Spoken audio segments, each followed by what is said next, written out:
بسم اللہ الرحمن الرحیم۔ اللہ کے نام سے شروع جو بڑا مہربان نہایت رحم والا ہے۔ السلام علیکم، میرے چینل میں آپ کا استقبال ہے۔ آج کی ہماری یہ ویڈیو تربیتی باتوں پر ہے، یعنی سچی کہانیاں جو مورل سٹوریز ہوتی ہیں، جو عبرت آموز کہانیاں ہوتی ہیں ان پر ہے۔ تو عبرت آموز کہانیاں جو ہوتی ہیں وہ ہمارے عبرت اور نصیحت کے لیے ہوتی ہیں۔ کہانیاں اور قصے جو ہوتے ہیں، سچے کہانیاں اور واقعات جو ہوتے ہیں سچے لوگوں کے، تو وہ عبرت اور نصیحت کا ایک بہترین ذریعہ ہوتے ہیں۔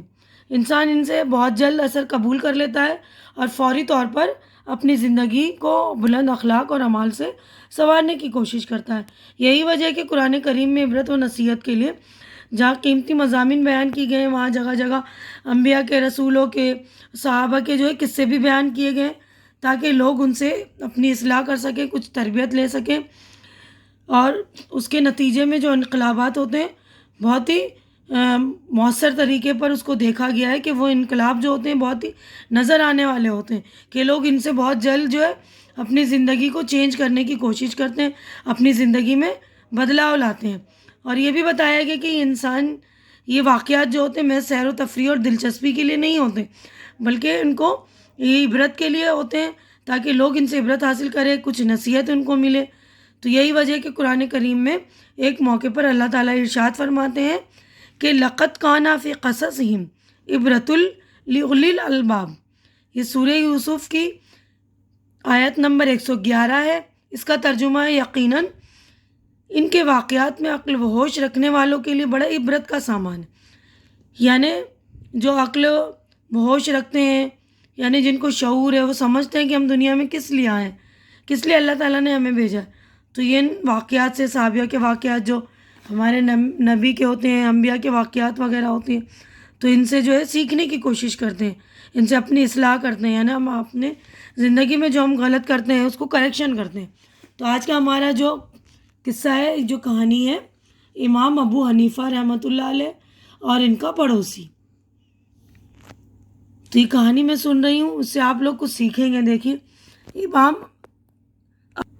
دیکھیے کہانی میں پڑھ کر آپ کو سنا رہی ہوں، ٹھیک ہے نا؟ تو آپ لوگ اس کو سن کر اس سے سیکھیے گا۔ امام ابو حنیفہ رحمۃ اللہ علیہ ایک بہت بڑے امام گزرے ہیں۔ آپ اللہ کے نیک بندے تھے۔ آپ کے گھر سے ملا ہوا ایک موچی کا گھر تھا، جو دن بھر بازار میں محنت کرتا اور رات کو شراب پی کر بہت زور کی آواز سے گاتا بجاتا، جس سے امام صاحب کو بڑی تکلیف ہوتی، مگر موچی ان کی تکلیف کا کچھ خیال نہ کرتا تھا۔ ایک دن کسی جرم میں پولیس نے اسے گرفتار کر لیا اور جیل میں بند کر دیا۔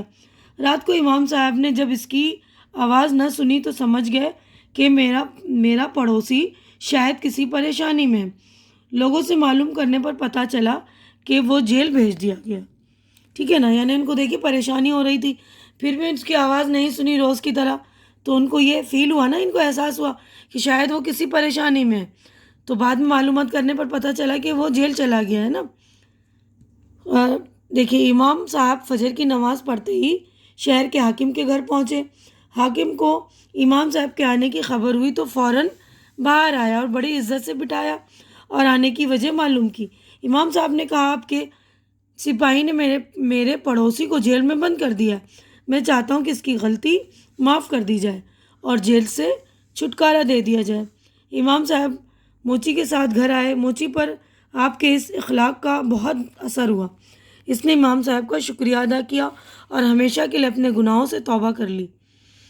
تو دیکھیے کتنی اچھی بات ہوئی نا، کہ انہوں نے کتنا بڑے اچھے برتاؤ کا مظاہرہ کیا، کتنی بڑی دلی کا مظاہرہ کیا، کتنا بڑا دل کر کے انہوں نے، جو کہ ان کو پریشان کر رہا تھا نا، روزانہ ان کو پریشان کرتا تھا، شراب پی کر گاتا تھا بجاتا تھا، ان کی نیند خراب ہوتی تھی نا امام صاحب کی، پھر بھی امام صاحب نے ان کے ساتھ جو ہے بہت اچھا سلوک کیا نا۔